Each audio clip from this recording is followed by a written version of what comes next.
Hello everyone, my name is Pinky Agarwal.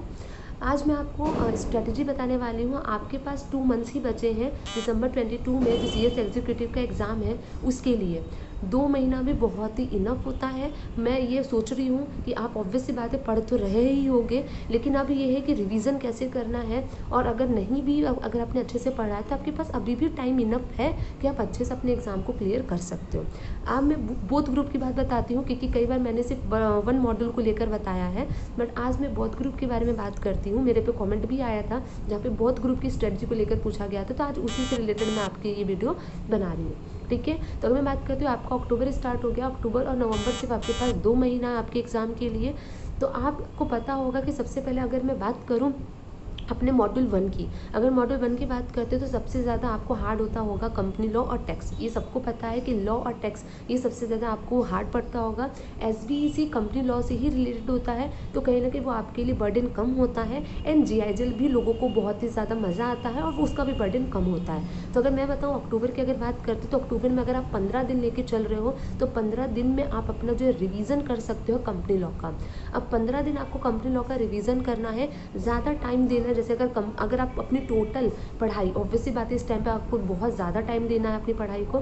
तो अगर आप जो है, अगर मैं मान लूँ 10 घंटे की, अगर मैं कम से कम अगर 10 घंटे की बात करती हूँ कि अगर आप अपनी पढ़ाई को 10 घंटा भी दे रहे हो तो उसमें से 7 घंटा आप कंपनी लॉ को दो और 3 घंटा आप GIGL को दो। 2 सब्जेक्ट लेके चलो, एक हार्ड और एक अपना जो है ईजी।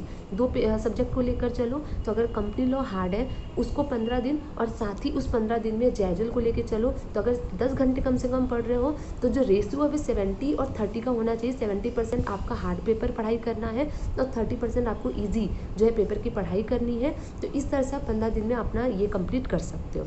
फिर आपका जो नेक्स्ट 15 डेज आता है, अक्टूबर की ही बात कर रही हूँ, नेक्स्ट 15 डेज आता है उसमें फिर आपका हार्ड है टैक्स एंड देन उसके बाद फिर हम आपका आता है जो है SBEC। ठीक है, तो टैक्स आपको हार्ड होगा। सेम उसी तरह से 70 और 30 का रेशियो लेके चलो। 70% टैक्स की पढ़ाई करो एंड 30% SBEC की पढ़ाई करो। 70 और 30 का रेशियो लेके चलो, 15 दिन इसको कंप्लीट करो। ठीक है, इस तरह से करना चाहिए। जो हार्ड होता है उसका रेशियो हमेशा ज़्यादा और जो ईजी होता है उसका रेशियो थोड़ा कम रखना चाहिए। उस हिसाब से वेटेज में पढ़ना चाहिए।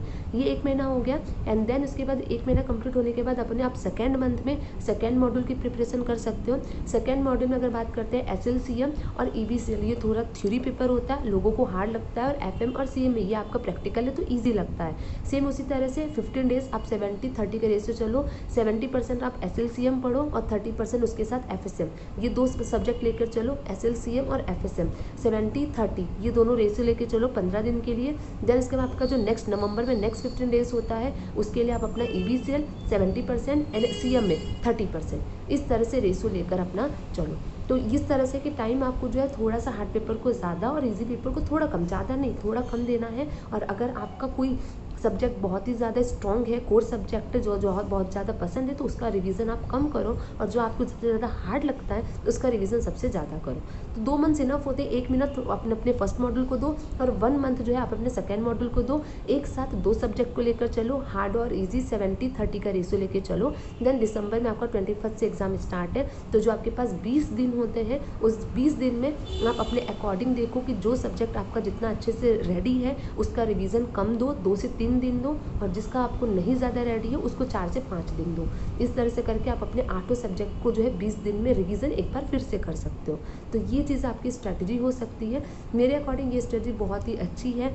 आप इसके अकॉर्डिंग अगर आप पढ़ोगे तो आपको बहुत ही ज़्यादा आप बहुत ही अच्छे से प्रिपेयर कर पाओगे और आप अपने एग्ज़ाम को क्लियर कर पाओगे। ठीक है, बट हाँ इस टाइम पे पढ़ना बहुत ज़रूरी है। 2 महीने ही बचे हैं, जितना ज़्यादा हो सके उतना ज़्यादा टाइम दो। 2 महीने के बाद एग्ज़ाम खत्म होने के बाद एंजॉय करो। ठीक है, तो ये है। Thank you so much. अगर आपको मेरी वीडियो पसंद आई होगी तो आप लाइक करना, सब्सक्राइब करना, बेल आइकन पर प्रेस करना। Thank you so much.